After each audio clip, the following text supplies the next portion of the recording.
Hi everyone,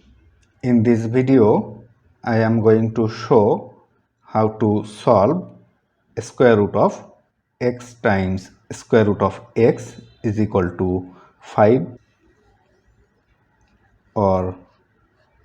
taking square to both sides we can write square root of x square root of x whole square is equal to 5 square root of 5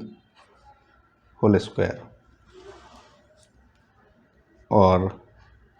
this square root and square will cancel out, so it will remain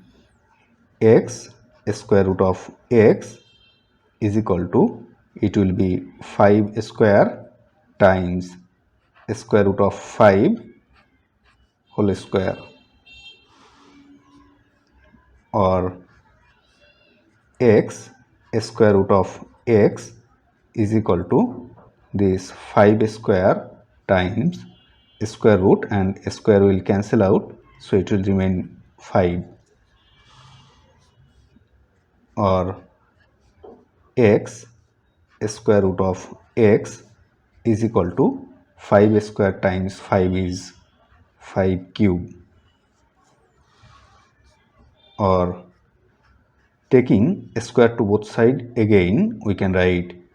x square root of x whole square is equal to 5 cube whole square, or this x square times square root of x whole square is equal to, it can be written as 5 square whole cube, or x square times this square root and square will cancel out, so it will remain only x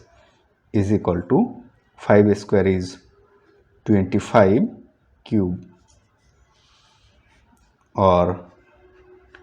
x square times x is x cube is equal to 25 cube. Now taking cube root to both sides we will have cube root of x cube is equal to cube root of 25 cube. Now this cube root and cube will cancel out, so it will remain x is equal to, similarly this cube root and this cube will cancel out, so it will remain 25. So this is the value of x. If you like this video, please subscribe my channel. Thanks for watching.